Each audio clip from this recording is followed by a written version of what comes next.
भैया जी, वो क्या है ना, ये जो बजाज फाइनेंस है, इसके दो सर्विस को आरबीआई ने बैन कर दिया और इस वीडियो में हम विस्तार से आपको बताने वाले हैं कि बजाज फाइनेंस के साथ जो आरबीआई ने ये कांड किया है, ये क्यों किया है और इसका इफेक्ट जो पुराने यूजर हैं और जो नए यूजर हैं, इन पर क्या पड़ेगा या फिर पड़ने वाला है।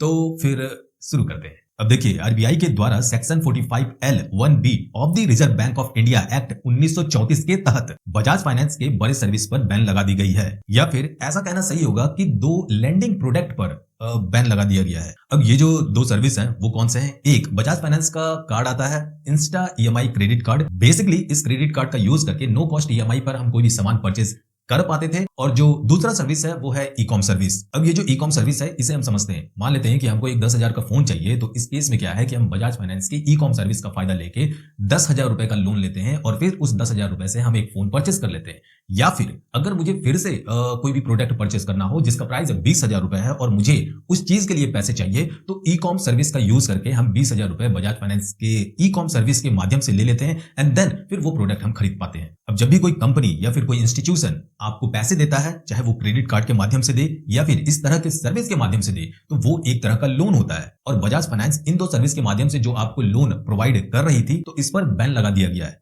अब देखिए भैया जी, यहाँ पर सवाल ये आता है कि आरबीआई ने ऐसा किया क्यों, ये जानना बहुत जरूरी है।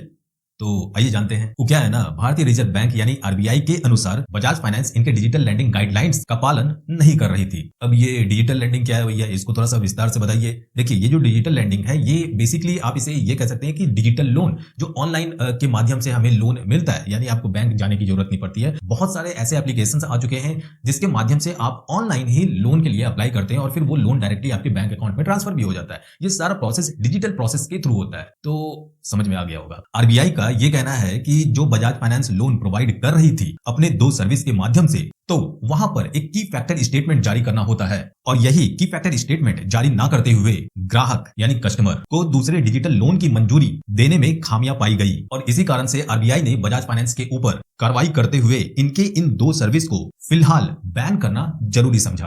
अब यहाँ पर फिर से एक सवाल बनता है, ये जो की फैक्टर स्टेटमेंट है ये क्या है भैया?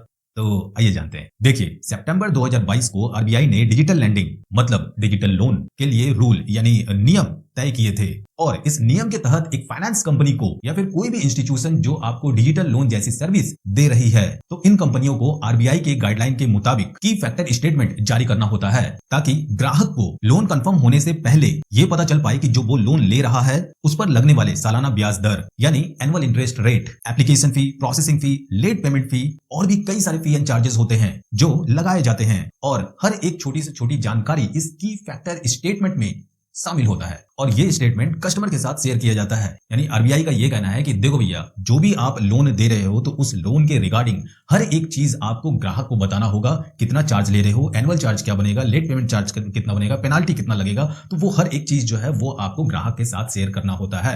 अगर आप ऐसा नहीं करते हैं तो ऐसा माना जाएगा कि आपने गाइडलाइन को फॉलो नहीं किया है और उसका उल्लंघन किया है। एंड आई थिंक कि आपको की फैक्टर स्टेटमेंट के बारे में समझ में आ गया होगा। अब यहाँ पर जो अगला सवाल बनता है वो ये कि जो पुराने कस्टमर है और जो नए कस्टमर है, इन पर क्या असर होगा। वो क्या है ना भैया, आरबीआई ने जो प्रेस रिलीज के माध्यम से ये अपडेट दिया है, तो इस अपडेट में कहीं भी ये चीज नहीं लिखा हुआ है कि जो पुराने कस्टमर हैं उन पर ऐसा कुछ जो है असर देखने को मिलेगा। ऐसा कुछ भी नहीं है। हाँ, एक चीज है, जैसे कि जो आपका लिमिट हुआ करता था, फॉर एग्जाम्पल कि अगर मुझे 10,000 रुपए का लिमिट मिला हुआ है ई कॉम सर्विस के लिए, फोन खरीदने के लिए, तो उस लिमिट को हम बढ़ा नहीं सकते। पुराने कस्टमर के लिए भी यही होगा। बाकी इससे रिलेटेड कोई अपडेट नहीं है। हाँ, ये जरूर है कि जो नए उपभोक्ता यानी नए कस्टमर हैं वो इन दो सर्विस का फायदा अभी नहीं ले सकते, अभी नहीं उठा सकते। अगर आप अप्लाई करेंगे तो भी आप ये नहीं कर पाएंगे फिलहाल अभी। अब फिलहाल अभी ये जो मैंने कहा, तो यहाँ पर एक और सवाल बन जाता है, भैया ये मतलब कोई टाइम पीरियड है क्या इसका? तो देखिए, इसका टाइम पीरियड है ऐसा हम कह सकते हैं क्योंकि जो प्रेस रिलीज में छपा हुआ है वो ये बताया गया है कि जो भी यहाँ पर सर्विस बैन किया गया है,